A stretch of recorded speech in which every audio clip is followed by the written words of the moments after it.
मध्य रेल्वे आज पुन्हा विस्कळीत झालेली आहे। मी सध्या उभा आहे मध्य रेल्वेच्या शिव रेल्वे स्थानक परिसरामध्ये आणि आपण पाहू शकता या ठिकाणी मोठ्या प्रमाणात प्रवाशांची गर्दी जी आहे ती या ठिकाणी दिसून येत आहेत। एकंदरीत पाहायला गेलं तर सकाळपासून मुंबई व उपनगरात सुरू असलेल्या पावसामुळे कल्याणवरून छत्रपती शिवाजी महाराज टर्मिनसकडे जाणाऱ्या व छत्रपती शिवाजी महाराज टर्मिनसपासून कल्याणच्या दिशेला जाणाऱ्या व येणाऱ्या दोन्ही मार्गावरच्या ज्या रेल्वे आहेत ते 10 मिनिटं उशिराने या ठिकाणी सुरू आहे।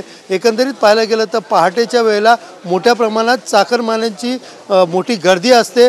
मुंबईच्या दिशेला मोठ्या प्रमाणात चाकरमाने कामासाठी येण्यासाठी निघतात, मात्र 10 मिनिटाच्या उशिराची ट्रेन लोकल ट्रेन असल्याने चाकरमान्यांना नाहक त्रास या ठिकाणी सहन करावा लागत आहेत। एकंदरीत पाहायला गेलं तरी रेल्वेचं वेळापत्रक खोळंबलं असलं तरी आता सध्याच्या परिस्थितीमध्ये आपण पाहू शकता या ठिकाणी 9:02 या शिव स्टेशनवरून घाटकोपरला जाणारी जी ट्रेन आहे ती अजून देखील आली नाही आहे। तर दुसरीकडे पाहायला गेलं तर 8:49 शिवपासून छत्रपती शिवाजी महाराज टर्मिनसकडे जाणारी जी लोकल ट्रेन आहे ती देखील अजून आली नाही। एकंदरीत 9:04 या ठिकाणी झाली आहेत। म्हणजे शिवपासून छत्रपती शिवाजी महाराज टर्मिनसकडे जाणाऱ्या ज्या लोकल गाड्या इंडिकेटरच्या प्रमाणाने लोकल गाडी न आले त्याचं दृश्य पाहिलं तर 10 मिनिटं उशिराने सुरू आहेत। एकंदरीत पहाटेच्या वेळेला प्रवासी असतील चाकरमाने असतील यांचे नाहक त्रास या ठिकाणी होत असून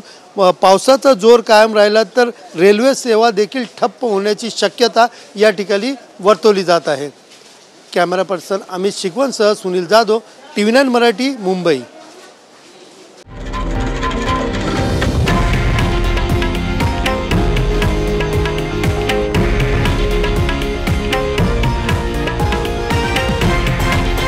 हे आहे देशातील नंबर 1 न्यूज नेटवर्क आणि आपण पाहत आहात TV9 मराठी, एकमेव।